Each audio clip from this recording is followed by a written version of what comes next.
नमस्कार, मैं बिमलेश गुप्ता आज उत्तर प्रदेश के जनपद शाहजहांपुर के नगर खोटार में हूं और यहां पर मैं एक प्रमुख डॉक्टर साहब जो प्रसिद्ध हैं और उनका कर्णा क्लिनिक के नाम से क्लिनिक है और आयुर्वेदाचार्य हैं तथा आध्यात्म में विशेष रुचि रखते हैं और नगर के प्रमुख समाज सेवी डॉक्टर किरण मुरारी शुक्ला जी, जिन्हें लोग प्रेम से के.एम. शुक्ला के नाम से ज़्यादा जानते हैं।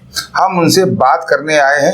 इस समय प्रयागराज में चल रहे सनातनियों के महापर्व महाकुंभ पर उनसे विशेष चर्चा करने के लिए आए हैं। डॉक्टर साहब नमस्कार।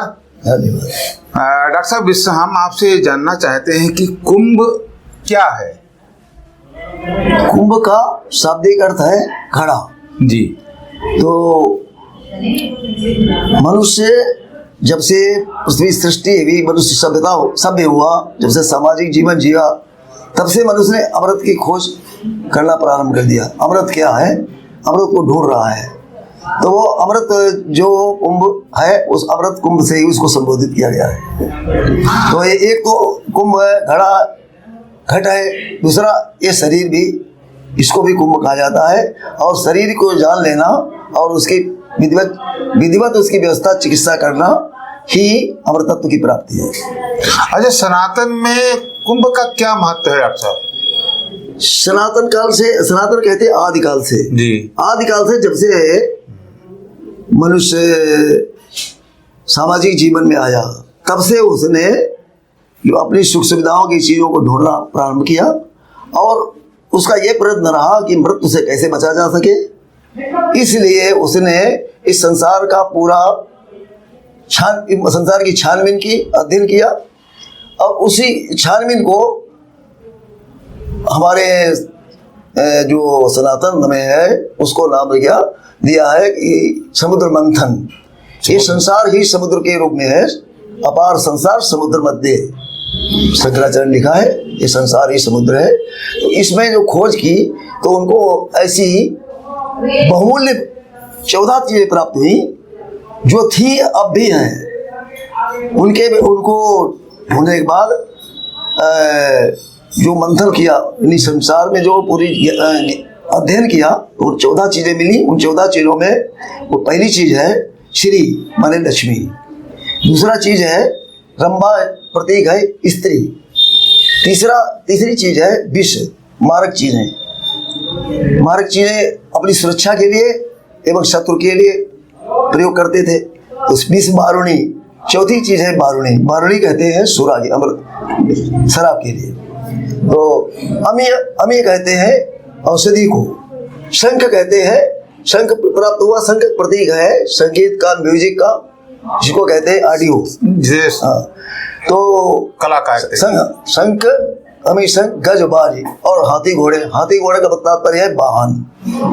वाहन जो थे पहले, हाथी घोड़े थे महत्वपूर्ण। अब आजकल अलग समय डीजल गाड़ियां, इलेक्ट्रॉनिक, उसका है, इलेक्ट्रॉनिक है, कल का है, कल पुर्जों का है।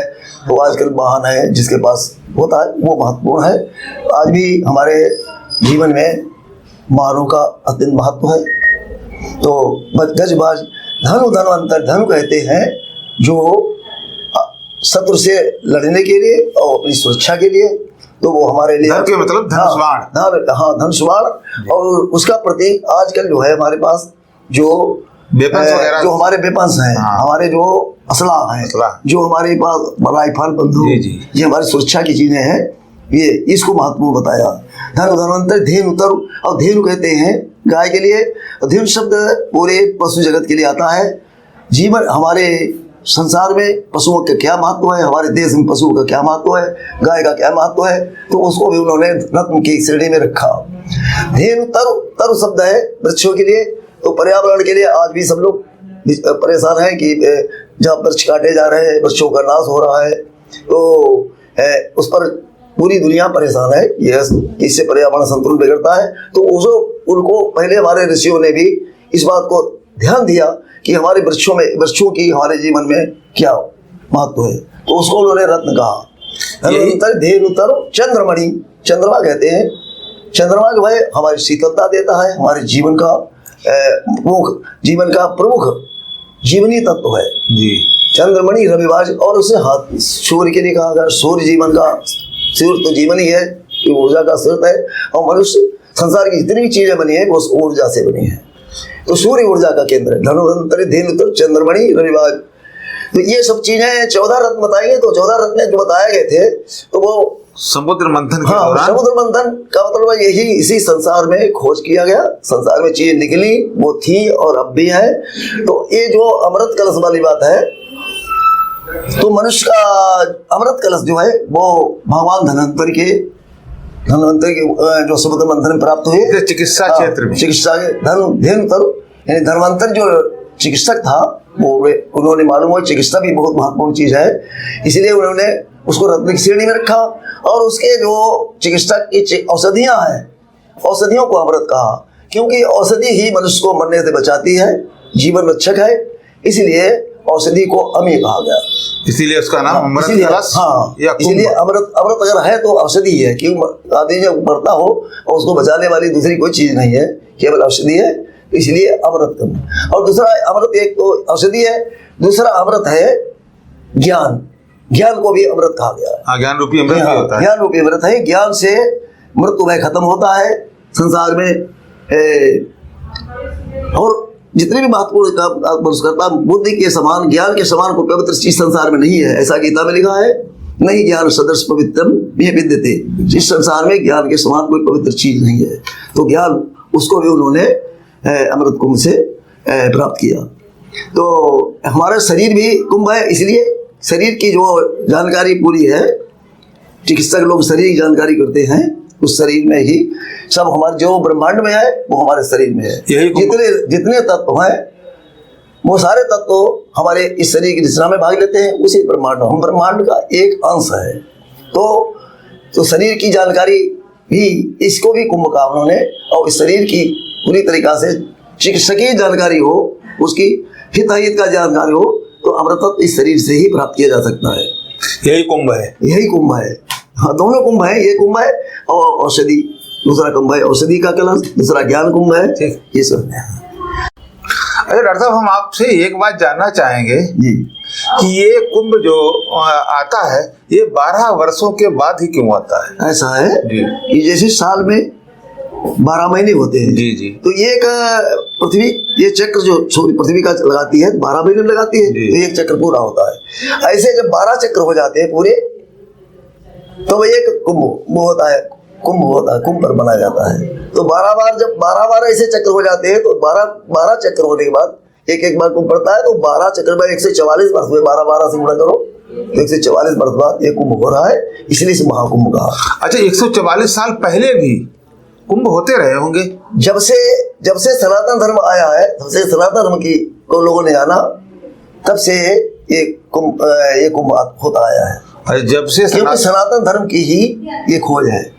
जब से ये सनातन की परंपरा शुरू हुई, पहचान बनी या उत्पत्ति हुई, तब से ही कुंभ का चलन या प्रचलन आम जनमानस में है। और सनातन जो है, सनातन हमारा जो हमारे ब्रह्मांड के सिद्धांत है, जैसे घूमना है, घूर्णन है, आकर्षण है, और एक दूसरे का कोऑपरेशन करना, सहयोग करना, प्रेम है, ये सारे कारण हमारी प्रकृति है।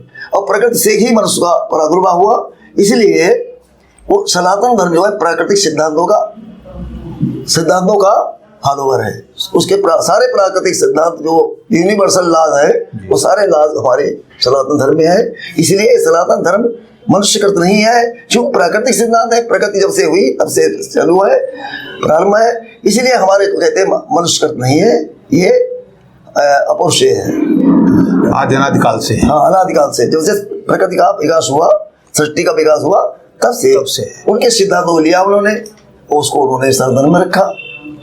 डॉक्टर साहब, एक बात हम आपसे जानना चाहेंगे, ये भारत में ही क्यों कुंभ होता है? पूरा विश्व है ऐसा, इसका क्या? क्योंकि भारत में ही सनातन धर्म है जी, इसलिए सनातन धर्म की ये खोज है जी। तो ये भारत में ही है, हर जगह सनातन धर्म थोड़े है। नहीं, सनातनी तो जैसे जर्मन में भी रहते हैं, इंग्लैंड में भी रहते हैं, अमेरिका में भी रहते हैं। नहीं, ऐसा है जो दुनिया में है वो हमारे भारत में है, जो भारत में है वो बाहर है। लेकिन हर बात, हर चीज का ज्ञान हमारे यहाँ जो है उनको बाहर वालों को नहीं, भारत आदिकाल से आध्यात्मिक गुरु रहा है। हाँ। अच्छा, ये भारत में ही 4 जगह क्यों मनाया जाता है, क्या कारण है?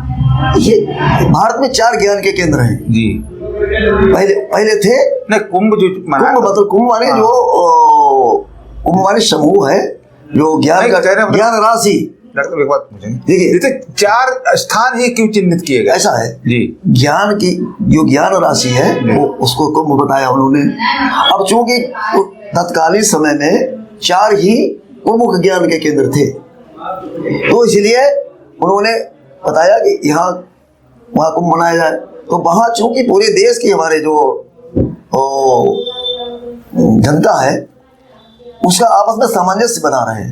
डॉक्टर साहब, ये कथा हाँ, एक जनता बनाई जो उत्तर दक्षिण पूर्व पश्चिम सारे लोग मिलते रहे, तो उन्होंने कुंभ का आयोजन किया कि वहां पर जाकर सारा पूरा भारत एकत्र होता है और सब एक दूसरे को सामंजस्य होता है। विविध भाषाएं, विविध लोग, विविध जातियां, विविध धर्म, रंग रूप वाले लोग उसमें आते हैं और वो कुंभ में सम्मिलित होते हैं। डॉक्टर साहब, ये कथा ये भी चल रही है कि जब समुद्र का मंथन हो रहा था और इंद्र के पुत्र उस घड़ा को लेके निकले थे या भागे थे, जो रहा हो, और जहां जहां उस घड़ा की बूंदें गिरी वहीं कुंभ मनाया जाता है।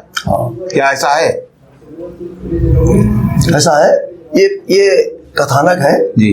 और कथानक का जो रहस्य होता है, भावार्थ होता है, उसका जो परोक्ष अर्थ होता है, एक प्रत्यक्ष अर्थ होता है, एक परोक्ष अर्थ होता है। परोक्ष अर्थ तो गहराई से ज्ञान पूर्वक समझा जा सकता है और प्रत्यक्ष अर्थ जो है वो जो सामान्य व्यक्ति समझ लेता है कथानक के रूप में। तो इसमें दिखाया कि देवासुर संग्राम हुआ तो उसका इंद्र का पुत्र जयंत लेकर भागा और उसकी जो भागने पर जो बीच में जहां बूंदे गिरी तो वो वहां पर कुंभ आयोजन हुआ। वास्तव में ये बात ये है कि जो ज्ञान कहने मतलब वो स्थान बहुत हद से ज्यादा पवित्र माने गए। इसलिए माने जाते हैं। गंगा क्यों पवित्र है? गंगा की धारा के साथ साथ में ज्ञान धारा बहती है कि गंगा के किनारे बड़े बड़े ज्ञानी ऋषि मुनि तपस्या की और उनका एक चेन बनी हुई है कि हिमालय से लेकर के पूरे भारत में जहाँ जहाँ गंगा जाती है वहाँ उसके पास ज्ञान के केंद्र भी है और बड़े बड़े अच्छे अच्छे शहर हैं। तो इसलिए जो कहते हैं कि कुंभ अमृत कुंभ लेगा वो उसको ज्ञान को लेकर के उसने वितरण करना चाहा तो उसको 4 जगह उसने अपने शिष्य बनाया, आश्रम बनाया, मठ बनाए और 4 जगह उसने दिया। तो 4 जगह थे वो उसको कहते जयंत लेके गया। तो जो है ये तो कहानी है, उसके पीछे वास्तविकता यह है कि ज्ञान को 4 जगह फैल पाया और उसके बाद में पूरे भारत में फैला। और कुंभ का आयोजन इसीलिए हुआ कि ये बागाई जब चारों तरफ से भारत के लोग आए और वहाँ इकट्ठे हो और उस ज्ञान के लाभ से लाभान्वित हो और पूरे देश में ज्ञान फैले। डॉक्टर साहब, एक बात और आपसे जानना चाहेंगे, जो 13 जनवरी 2025 से 26 फरवरी तक 26 फरवरी 2025 तक महाकुंभ का आयोजन चल रहा है, इससे आम जनमानस को क्या लाभ है? क्या कहने मतलब वहाँ स्नान करने से क्या लाभ? आम जनमानस में हमारा भारत जो है उसमें जो सनातन धर्म को मानने वाले हैं उनमें जन्म से ही जब होश होता है तब से लेकर के और मृत्यु तक संस्कार होते हैं।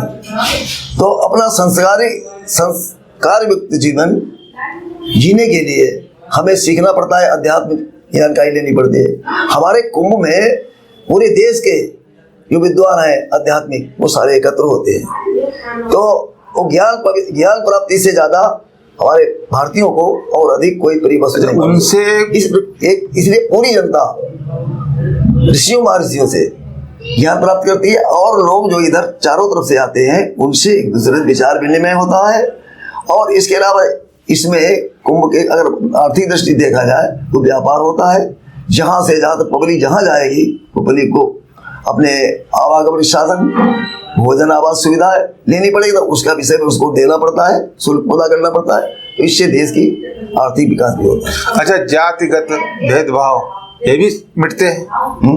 हाँ, ये जातिगत जब हम एक पूरा सम्मेलन होता है जी, पूरा सम्मेलन में कोई किसी की जात नहीं पूछता, किसी की धर्म नहीं पूछता, अपने पूरे समूह के लोग पूरे लोग हम लोग एकत्र होने समय एक स्थान पर। मेला का मतलब ये है मेल, तो पूरा भारत एक जगह मेल होता है। जैसे सनातन किसी भी जाति धर्म के जात उस पे रहे हों, लेकिन एक जगह स्थान पे एकत्र होकर एक नदी में सभी लोग साथ साथ स्नान करते हैं, तो ये जाति उसका भी भेदभाव समाप्त होता है। जाति भेद तो ये राजनीतिक स्वार्थ के लिए हुआ है।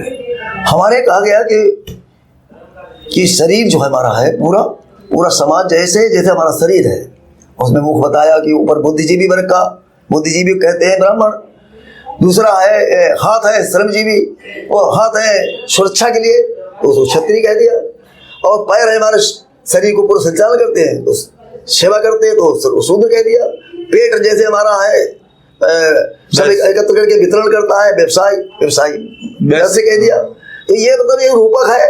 और कोई शूद्र मतलब यह है, शूद्र मतलब ये तात्पर्य है कि शूद्र माने जो अपना केवल पेट पालन कर सके, उदर भर सके, अपना स्वयं का उदर भर सके, उसमें और कोई क्षमता ना हो, उसे शूद्र कहा। तो शूद्र में एक दूसरी वृत्ति और है जो केवल अपने स्वार्थ के लिए ही जीता है, वो शूद्र कहा गया। आजकल हमारी दृष्टि में जितने भी स्वार्थी हैं, जितने भी अपने लिए धन जुटाते हैं, स्वयं के लिए केवल यही पशु प्रवृत्ति है कि आप ही चले, जो चरते हैं वो नेता भी शूद्र की दृष्टि में आते हैं। और शूद्र तो अगर है तो शूद्र तो मांगते भी सब हैं। शूद्र का धर्म है सेवा। आजकल सब सेवा करना चाहते हैं, सब नौकरी चाहते हैं, सब मांगते हैं, सब कहते हैं हमें नौकरी दिलवाओ, नौकरियां नहीं मिल रही। हम उस बात पे तो ये कोई निंदित बात नहीं है। ऐसे आयोजनों से नहीं, ऐसा है कि हम कहते हैं कि शूद्र जो कह दिया कि विभेद डालते हैं ऊंचा नीचा, तो ऊंचा नीचा शरीर में हमारे ऊंचा नीचा नहीं है, तो समाज में भी ऊंचा नीचा नहीं, ये तो भ्रांति बाद फैलाई गई। वो विषय दूसरा है। जैसे हमारा कहना मतलब ऐसे आयोजनों से सनातन की एकता बढ़ती है। इसमें सामंजस्य के लिए होते हैं, मेला मेल के लिए होता है, मेल जहाँ होगा वह सामंजस्य होगा। और हमारे यहाँ मंत्र है सहना आवो तो साथ साथ आओ, सहना भुनो तो साथ साथ भोजन करो, शावीर्यं करो सब साथ साथ शक्ति अर्जित करें, तेज सुनाम दे तो हमारा तेज और शक्ति बढ़ेगी। तो ये तो हमारा वेद मंत्र है।